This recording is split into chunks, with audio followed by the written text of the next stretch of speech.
Hello. അപ്പോൾ breast feeding ചെയ്യുന്ന അമ്മമാർ ശ്രദ്ധിക്കേണ്ട കുറച്ച് കാര്യങ്ങൾ എന്തൊക്കെയാണ് എന്നുള്ളൊരു വീഡിയോ ആയിട്ടാണ് ഞാൻ ഇന്ന് വന്നിരിക്കുന്നത്. ഒന്നാമതായിട്ട് അമ്മമാർ കംഫർട്ടബിൾ ആയിട്ടുള്ളൊരു പൊസിഷൻ യൂസ് ചെയ്യുക എന്നുള്ളതാണ് ഇമ്പോർട്ടൻ്റ് ആയിട്ടുള്ള ഒരു കാര്യം. കംഫർട്ടബിൾ ആയിട്ടുള്ളൊരു പൊസിഷൻ എന്ന് പറയുമ്പോൾ ആം സപ്പോർട്ടുള്ള ഒരു ചെയർ യൂസ് ചെയ്യുക. അത് കഴിഞ്ഞിട്ട് രണ്ട് കൈയും ആ ചെയറിൽ സപ്പോർട്ട് ചെയ്തിട്ട് ബാക്ക് നല്ലപോലെ റെസ്റ്റ് ചെയ്ത് ഇരിക്കുക.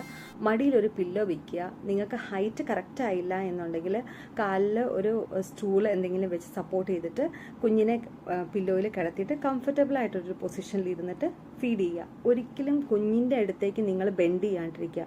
കുഞ്ഞിൻ്റെ അടുത്തേക്ക് നിങ്ങൾ ബെൻഡ് ചെയ്യുന്നത് മുഖാന്തരം അമ്മയ്ക്ക് വേണ്ട ആം സപ്പോർട്ടോ ബാക്ക് റെസ്റ്റോ ലഭിക്കാത്തത് മുഖാന്തരം ബാക്ക് പെയിൻ വരാനുള്ള സാധ്യത കൂടുതലാണ്. സോ അതുകൊണ്ട് ഇങ്ങനത്തെ കംഫർട്ടബിൾ പൊസിഷൻ യൂസ് ചെയ്തിട്ട് ഫീഡ് ചെയ്യാൻ ശ്രദ്ധിക്കുക. ബെഡേലൊക്കെ ഇരുന്നുള്ള ഫീഡിങ് ഒഴിവാക്കുക. ബെഡേലൊക്കെ ഇരുന്ന് ഫീഡ് ചെയ്യുന്നത് മുഖാന്തരം ഇങ്ങനത്തെ ഒരു സപ്പോർട്ട് നമുക്ക് ലഭിക്കത്തില്ല. അത് മുഖാന്തരം ബാക്ക് പെയിൻ ഉണ്ടാവാനുള്ള സാധ്യത കൂടുതലാണ്. അപ്പം എല്ലാ അമ്മമാരും ഇത് ശ്രദ്ധിക്കുക. രണ്ടാമതായിട്ട് കുഞ്ഞിന് കറക്റ്റായിട്ട് പാൽ ലഭിക്കുന്നുണ്ടോ, അതായത് കുഞ്ഞ് എങ്ങനെയാണ് കറക്റ്റായിട്ട് നിപ്പിളിൽ സക്ക് ചെയ്യേണ്ടതെന്ന് നോക്കിയാലോ. ഫസ്റ്റ് ഓഫ് ഓൾ കുഞ്ഞിൻ്റെ മൗത്ത് വൈഡായിട്ട് ഓപ്പൺ ചെയ്തതിന് ശേഷം അമ്മയുടെ നിപ്പിളിൻ്റെ ചുറ്റിലുമുള്ള കറുത്ത പോർഷൻ, അതായത് ഏരിയോല ഓൾമോസ്റ്റ് ഫുള്ളായിട്ട് കുഞ്ഞിൻ്റെ വായിലായിരിക്കണം. എങ്കിൽ മാത്രമാണ് കുഞ്ഞിന് വേണ്ടത്ര എമൗണ്ട് പാൽ ലഭിക്കത്തുള്ളൂ. അതല്ല കുഞ്ഞ് നിപ്പിൾ മാത്രമാണ് സക്ക് ചെയ്യുന്നതെങ്കിൽ കുഞ്ഞിന് വേണ്ടത്ര എമൗണ്ട് പാൽ ലഭിക്കത്തുമില്ല. അതുപോലെ അമ്മയ്ക്ക് ഭയങ്കര പെയിനുമായിരിക്കും.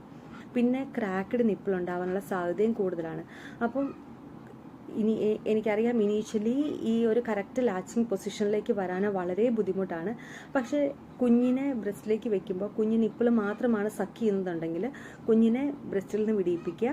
ഒന്നുകൂടെയും കുഞ്ഞിന് മൗത്ത് ഓപ്പൺ ചെയ്ത് നിപ്പിൾ വായിലേക്ക് വെച്ച് കൊടുക്കുക. അപ്പോൾ കുഞ്ഞ് മൗത്ത് വൈഡായിട്ട് ഓപ്പൺ ചെയ്യുന്നില്ല എന്നുണ്ടെങ്കിൽ റൂട്ടിംഗ് റിഫ്ലെക്സ് എന്ന് പറയും.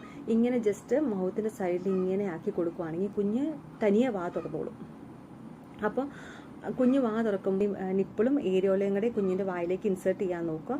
അപ്പോൾ അങ്ങനെ വരുമ്പോൾ കുഞ്ഞിന് കറക്റ്റായിട്ട് സക്ക് ചെയ്യാൻ പറ്റുകയും ചെയ്യുന്നതാണ്. അപ്പോൾ ഇനീഷ്യലി ഇത് വളരെ ബുദ്ധിമുട്ടായിരിക്കും. ഡേ ബൈ ഡേ ഇത് നിങ്ങൾ പ്രാക്ടീസ് ചെയ്യിക്കുകയാണെന്നുണ്ടെങ്കിൽ ഒരു കുറച്ച് നാൾ കഴിയുമ്പോഴത്തേക്ക് കുഞ്ഞിന് ആ കറക്റ്റ് ഫീഡിങ് പൊസിഷനിലേക്ക് വരാൻ ഇത് ഒത്തിരി ഹെൽപ്പ് ചെയ്യും. മൂന്നാമതായിട്ട് ബ്രസ്റ്റ് ഫീഡിങ്ങിൽ അടങ്ങിയിരിക്കുന്ന കുറച്ച് ഇമ്പോർട്ടൻ്റ് ആയിട്ടുള്ള ഘടകങ്ങൾ എന്തൊക്കെയാണെന്ന് നോക്കാം. അപ്പോൾ ഫസ്റ്റ് 0 to 5 days ബ്രസ്റ്റ് ഫീഡിങ്ങിൽ അടങ്ങിയിരിക്കുന്നതാണ് കൊളോസ്ട്രം. ഈ കൊളോസ്ട്രം അനേക ആൾക്കാർ പറഞ്ഞു കേട്ടിട്ടുണ്ട്. ഇത് ആദ്യം കൊടുക്കേണ്ട കാര്യമില്ല, അതിന് നല്ലത് വേറെ എന്തെങ്കിലും വെള്ളമോ തേനൊക്കെ കൊടുത്താൽ മതി എന്നൊക്കെ പറഞ്ഞ് ഇങ്ങനെ പഴയ ആൾക്കാർ പറഞ്ഞു കേട്ടിട്ടുണ്ട്. പക്ഷെ അത് പൂർണ്ണമായിട്ട് തെറ്റാണ്. കൊളോസ്ട്രം ഏറ്റവും ഇമ്പോർട്ടൻ്റ് ആണ് കുഞ്ഞിൻ്റെ ഹെൽത്തിന്. അപ്പോൾ അതുകൊണ്ട് ഇനീഷ്യലി തന്നെ കുഞ്ഞിനെ ഫീഡ് ചെയ്യുക. ബ്രസ്റ്റ് മിൽക്ക് മാത്രം കൊടുക്കുക. 6 മാസം വരെ ബ്രസ്റ്റ് മിൽക്ക് മാത്രം കൊടുക്കുക. വേറെ ഒന്നും കൊടുക്കേണ്ട ആവശ്യമില്ല.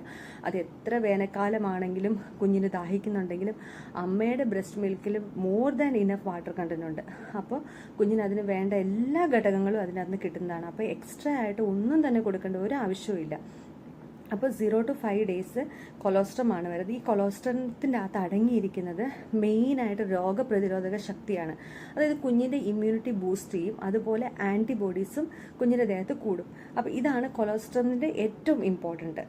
സോ ഇത് മുഖാന്തരം കുഞ്ഞിന് വരുന്നതായ ഇൻഫെക്ഷൻസ് ഒക്കെ കൺട്രോൾ ചെയ്യാനും രോഗപ്രതിരോധക ശക്തി കൂടാനും ഇത് ഹെൽപ്പ് ചെയ്യും. Next 5 to 14 days. ഈ 5 to 14 days ടൈമിലാണ് ഈ കൊളോസ്ട്രം എന്ന് പറയുന്ന തിക്കായിട്ടുള്ള മിൽക്ക് കൺവേർട്ടായിട്ട് മെച്യൂർ മിൽക്കായിട്ട് മാറുന്നത്. അപ്പോൾ പാലിൻ്റെ എമൗണ്ട് ഡേ ബൈ ഡേ കൂടാൻ തുടങ്ങും. സോ നെക്സ്റ്റ് വരുന്നതാണ് ഫോർ മിൽക്ക് ആൻഡ് ഹിൻ മിൽക്ക്. അപ്പോൾ ഇതിൻ്റെ ഒരു ഡിഫറൻസ് ആണ് നമ്മൾ കൂടുതലായിട്ട് അറിഞ്ഞിരിക്കേണ്ടത്. കാരണം എന്താണെന്ന് വെച്ച് കഴിഞ്ഞാൽ ഫോർ മിൽക്കിൻ്റെ അകത്ത് അടങ്ങിയിരിക്കുന്ന കൂടുതൽ വാട്ടർ കണ്ടന്റും ന്യൂട്രിയൻസുമാണ്. അപ്പോൾ രണ്ട് മിൽക്കും ഇമ്പോർട്ടൻ്റ് ആണ്. പക്ഷേ ഇതിൻ്റെ അകത്ത് എന്തൊക്കെയാണ് അടങ്ങിയിരിക്കുന്നത് എന്ന് അറിഞ്ഞു കഴിഞ്ഞാൽ നമുക്ക് അതിനനുസരിച്ച് കുഞ്ഞുങ്ങളെ ഫീഡ് ചെയ്യാൻ പറ്റും. അപ്പോൾ നെക്സ്റ്റ് വരുന്ന ഹിൻ മിൽക്കാണ്. ഹിൻ മിൽക്കിനകത്ത് കൂടുതൽ അടങ്ങിയിരിക്കുന്നത് കാലറീസും പിന്നെ ഫാറ്റുമാണ്. അപ്പോൾ ഇത് കുഞ്ഞുങ്ങളുടെ വെയിറ്റ് ഗെയിൻ ചെയ്യാനായിട്ട് ഇമ്പോർട്ടൻ്റ് ആണ്. അപ്പോൾ ഈ 2 തരം പാലും കുഞ്ഞിൻ്റെ വളർച്ചയ്ക്ക് ഇമ്പോർട്ടൻ്റ് ആണ്. അപ്പം ഫീഡ് ചെയ്യാൻ നേരം ഒരു ബ്രസ്റ്റിൽ നിന്ന് ആദ്യം ഫീഡ് ചെയ്തിട്ട് ആ ബ്രസ്റ്റ് ഓൾമോസ്റ്റ് എംപ്റ്റി ആയതിനു ശേഷം മാത്രം അടുത്ത ബ്രസ്റ്റ് യൂസ് ചെയ്യുക. അങ്ങനെയാണെന്നുണ്ടെങ്കിൽ കുഞ്ഞിന് ഈ 2 തരം മിൽക്കും ലഭിക്കാനായിട്ട് സാധിക്കും.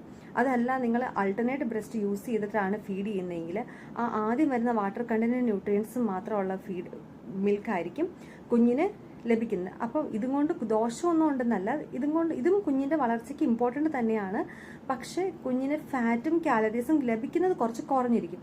അപ്പോൾ ഫീഡ് ചെയ്യുമ്പോൾ 2 ബ്രസ്റ്റും ആൾട്ടർനേറ്റ് ആയിട്ട് യൂസ് ചെയ്തിട്ട് ഫീഡ് ചെയ്യാൻ ശ്രദ്ധിക്കുക.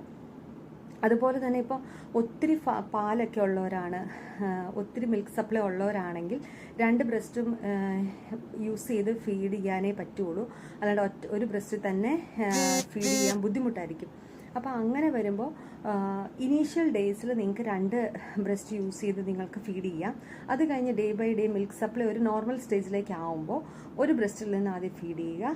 ആ ബ്രസ്റ്റ് ഓൾമോസ്റ്റ് കംപ്ലീറ്റ് ആയതിനു ശേഷം മാത്രം അടുത്ത ബ്രസ്റ്റ് യൂസ് ചെയ്യുക. അങ്ങനെയാണെന്നുണ്ടെങ്കിൽ കുഞ്ഞിന് ഈ 2 തരം മിൽക്കൊക്കെ ലഭിക്കാനും ഇത് ഹെൽപ്ഫുൾ ആയിരിക്കും.